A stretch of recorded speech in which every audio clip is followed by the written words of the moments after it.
coloured papers, which are essentially the briefing which I'll provide today. Feel free to ask a question during, during this briefing, which it is, because what's the intent of certainly myself, and tell me if I am speaking incorrectly, but what we want to do is provide a status for this project, also provide the indicative concept, or the concept, indicative land use concept for this area, let you know the economic objectives, the environmental objectives and the social objectives with this project, and also where some of our analysis is heading to at the moment. By no means are these projects switched on one day to the next. These things take a long time to actually come into delivery stage. And a project like this, which has many complications, fundamentally environmental, does take a lot of expense, a lot of effort to get them up, on the basis that they are environmentally acceptable and on the basis that they do deliver good economic outcomes for the community. In terms of a project context, we stand up here and we look, if you look towards the east, you will see Mangles Bay. Mangles Bay being defined as the bay where all those boats are. Now there's apparently 650 boats between Mangles Bay and Rockingham foreshore. Of that, you're probably looking at about 350 boats of swing moorings out the front of Mangles Bay. Inherently, during the seasons, generally coming on a northwest breeze during a storm, a lot of those boats will break their moorings and end up on the beach. That's been an ongoing saga since the 1970s, and the first plans for a marina actually originated back from that time. From the 70s, they looked at a grand plan to have a marina which encroached out into Mangles Bay, into the marina environment. And in 1990, that proposal went through an environmental assessment, and it was deemed at that particular time that it was unacceptable. Unacceptable on the basis that it would clear too much seagrass. 35 hectares of seagrass would be lost as a consequence of a marina out into Mangles Bay. In late 2000s, 2006, 2007, another concept plan was put up by government through Landcorp, and that proposal looked at a very comprehensive marina. It had two entrances, one along Mangles Bay and the other entrance just to the west side of the Garden Island Causeway, which is the bridge extending from the mainland to Garden Island. That was a plan which included a great deal of density products, so medium to high density, also a great deal of commercial product. The project was mooted in the time prior to the global financial crisis, when it looked like the property prices were going to continue to rise.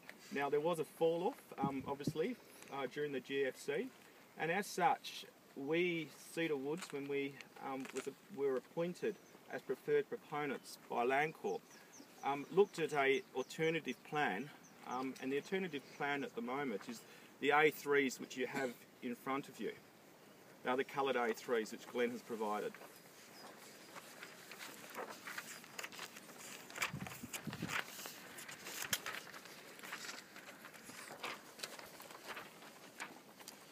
To get an understanding of the plan, it's a one entrance marina. It's an inland marina, and the purpose of an inland marina is to prevent the loss of seagrass associated with a traditional marina which would encroach into a marine environment. You also look at a diverse mix of lot products and land use types around the marina. The commercial to mixed use would be surrounding the marina edge, and going back from that, you would have a transitional land use outcome, which would be the medium and then to the low density, and that low density would be a residential. One of the objectives of this project is to pay for itself, so it does need residential components in there. But some of the objectives of this project includes to better the community by way of establishing a club sites, which they're currently when you would have driven here, no doubt. If you looked along Mangles Bay, where those boats are, there's some boating clubs, the Cruising Yacht Club and the Mangles Bay Fishing Club, which currently occupy those sites on a leasehold basis. Those leases are managed by government. There's no long-term plan for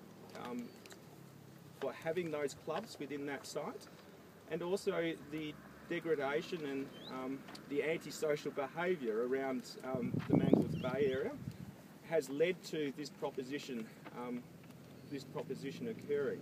The proposition is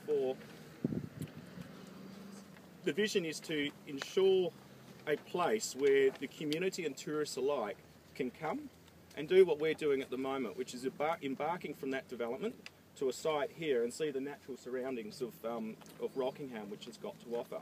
The proposal does not affect or does not touch the jewel in the crown, which is Point Perrin, where we are at the moment. It is a development which redevelops Mangles Bay area.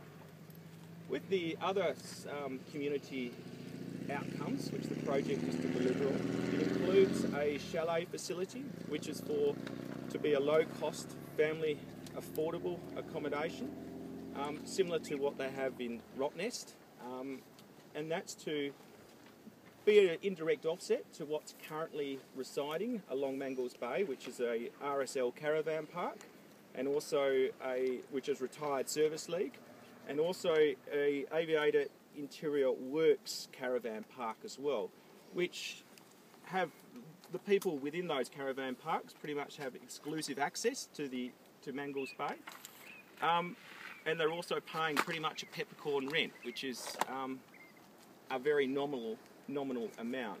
So to ensure that there's equity amongst the Rockingham community, we want to improve access onto Mangles Bay, so the community of Rockingham and those tourists which I mentioned can come, enjoy Mangles Bay, have a meal, have a coffee, stimulate the economy here.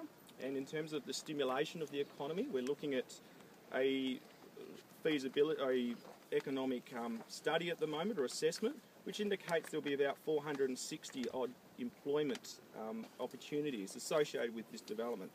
That would include through construction phase, and that would also include opportunities which are created with tourism and also other commercial uses, such as a hotel site, such as the Marine Science Centre, and other hospitality industries as well.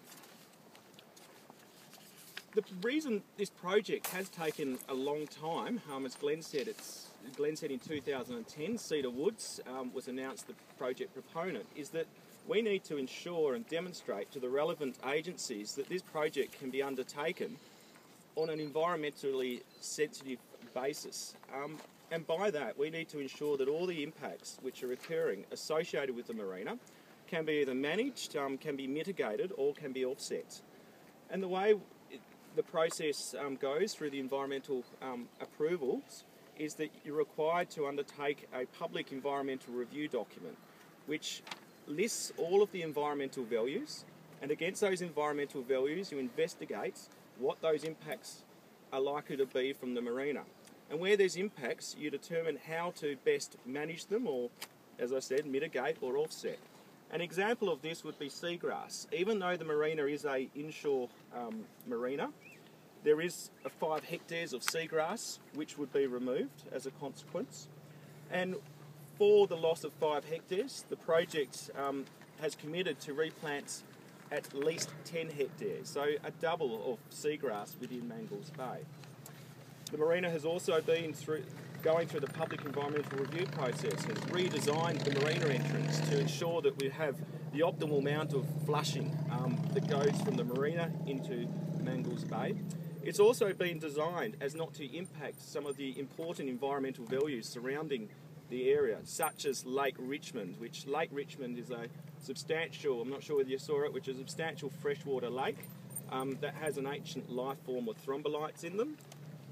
Those thrombolites are millions and millions of years old, And we have needed to demonstrate that the water quality within Lake Richmond or the water levels within Lake Richmond would not be impacted by the development, which it isn't. From a developer, we remain extremely confident that this project will get the environmental approvals. It'll obviously be conditional upon a number of items, and there will be no doubt a rigorous monitoring regime that would need to be undertaken during the construction and also the post-monitoring. From an environmental point of view, we would suspect the environmental approval for this project to be achieved by later this year, August 2013 for state, and then subsequent to that we would expect federal approval. Then we go into the planning process, and the reason we've had to go through an environmental process first